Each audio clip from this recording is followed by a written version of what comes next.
मनमाडमध्ये आमदार सुहास कांदे यांच्या प्रयत्नातून उभारण्यात आलेल्या लोकशाहीर अण्णाभाऊ साठे स्मारकाचं लोकार्पण सोहळा अण्णाभाऊंचे वंशज सावित्रीमाई साठे तसंच सचिन साठे यांच्या प्रमुख उपस्थितीत संपन्न झाले।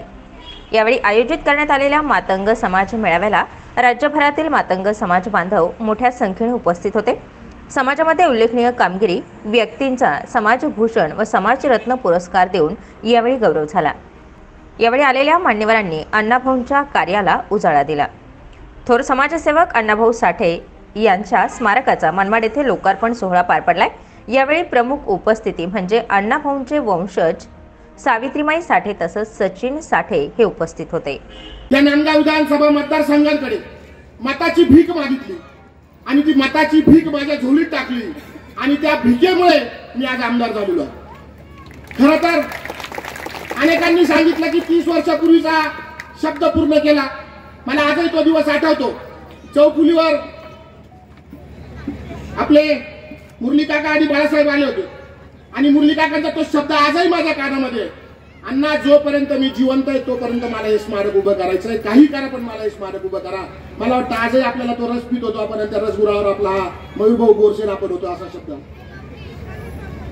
खरं तर आज प्रत्येक जण सांगतो पाणी आलं, स्मारक होत आहेत, रस्ते होत आहेत, परंतु मी जर त्या मागे जर माझी कोणाची जर माझ्या मागे ऊर्जा असेल तरी नांदगाव विधानसभा मतदारसंघाची। मला आजही तो दिवस आठवतो की फरणदादाचा आणि ज्ञानेश्वर भाऊचा मला आतून फोन आला की नांदगावची राजाभाऊ पेटी फुलली आणि त्या पेटीमध्ये पंकज भुजबळ हा 1800 मतांनी आपल्यापेक्षा पुढे गेला।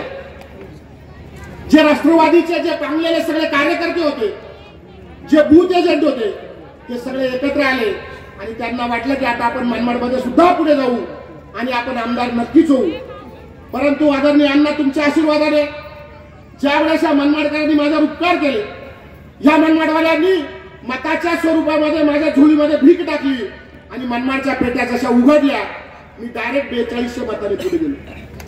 हे मला सांगायचा उद्देश असा आहे की इतका बदनाम असताना, अनेक खोटे नाटे माझ्यावर आरोप केलेले असताना, अनेक खोट्या माझ्यावर केसेस केले असताना, पेपरच्या पहिल्या पानावर रकानेच्या रकाने भरून आलेले असताना सुद्धा या मनमाडवासियांनी जो राजकीय मोठा डोंगर होता, माझ्यापेक्षा पैशानी मोठा होता, ज्याचं महाराष्ट्रामध्ये प्रचंड नाव होतं, अशा माणसाला डावलून मला 4500 मतांनी या मनमाडकरांनी लीड दिलं। खरं तर मी असं म्हणेल की माझ्या कातड्याची चप्पल जरी या लोकांना घातली तरी याचे उपकार मी फेडू नाही शकणार, असे या लोकांचे माझ्यावर उपकार। म्हणून मी प्रथमदा पहिले हेच सांगतो की मी जे काही करतोय हे आपण आमदार केलं त्यामुळे करतोय।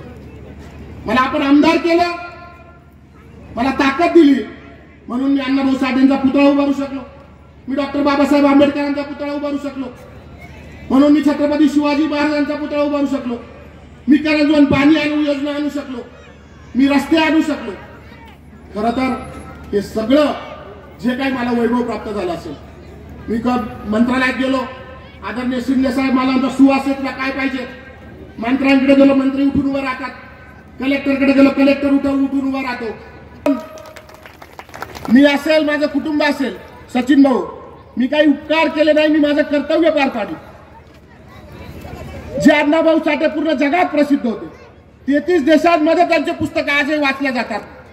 मला वाटतं ह्या जो काही पुतळा उभारला असेल तो अण्णाभाऊ साठेंच्या आशीर्वादाने उभारला असेल असे या ठिकाणी भाऊनी सांगितलं की समाजाच्या बऱ्याच अडचणी आहेत। सचिन भाऊ, आम्ही जे काही एकनाथ शिंदे साहेबांचे जे खंदे समर्थ आहोत त्यांना आम्ही सगळ्यांना सांगितलं की आपले जे 12 बलुतेदार आहेत किंवा जे मोठमोठे साहित्य रत्न होऊन गेले, यांच्या समाजाकडे, यांच्या गावाकडे आपल्याला लक्ष द्यायला लागेल।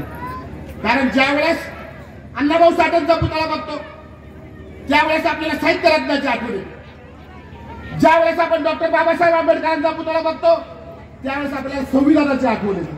आपल्याला जाणीव होते की आज जे काही या भारताचा राज्यकारभार चाललाय तो डॉक्टर बाबासाहेब आंबेडकरांमुळे चाललाय। ज्यावेळेस आपण छत्रपती शिवाजी महाराजांकडे बघतो त्यावेळेस आपल्याला ह्या स्वराज्याची आठवण येते. आज जे काय आपल्या माता भगिनीच्या आज काय गुन्ह्यागोळी लागून आणताय त्या छत्रपती शिवाजी महाराजांमुळे नाही. पुतळा उभारणं छोटं काम आहे, परंतु ज्यावेळेस आपण पुतळ्याच्या समोरून जातो आणि पुतळ्याच्या समोर नतमस्तक होतो त्यावेळेस आपल्याला त्या पुतळ्याचा त्या जे कुणी असेल, साहित्यरत्न असेल, डॉक्टर बाबासाहेब आंबेडकर असेल, छत्रपती शिवाजी महाराज असेल, त्यांच्या इतिहासाची आठवण होते आणि त्या इतिहासाच्या आठवणीमध्ये आपण जगतो. म्हणून महापुरुषांचे पुतळे उभारले जाते. आपण सगळे उपस्थित राहिलात त्याबद्दल मी आपल्या सगळ्यांचे आभार मानतो आणि थांबतो. जय हिंद, जय महाराष्ट्र, जय लहुजी. मी आपल्याला एक आवाज देतो, साहित्यरत्न अण्णाभाऊ साठेंचा. धन्यवाद. की अनेक वर्षापासून मला मनोजजी ससाने, रमेशजी नेटारे आणि आमचे सगळे सहकारी जे समाजातील सगळे जे बांधव आहेत त्यांनी मला सांगितलं की अनेक दिवसापासूनची ही मागणी आहे आणि सत्यशोधक अण्णाभाऊ साठेंचं नाव जगाच्या पटलावर आहे. अण्णाभाऊ साठेंचं साहित्य 29 जगामध्ये गाजते, पण कुठल्याही लोकप्रतिनिधीला वाटलं नाही किंवा कुणालाही वाटलं नाही की अण्णाभाऊ साठेंचा तो सन्मान या मनमाड शहरामध्ये झाला पाहिजे. पण पहिल्यांदा समाजाच्या वतीनं सन्माननीय कांदे साहेबांना एक निवेदन देण्यात आलं आणि या निवेदनाचा त्यांनी तात्काळ दखल घेत आज हजारो लाखो रुपये खर्च करून अण्णाभाऊ साठेंचा हा इतका भव्य दिव्य आणि सुंदर पुतळा उभा केला. त्याच्याबद्दल पुन्हा एकदा मी त्यांचं विशेष मनापासून आभार मानतो. स्टार 24 फास्ट न्यूजसाठी राजेंद्र जाधव, नांदगाव, मनमाड.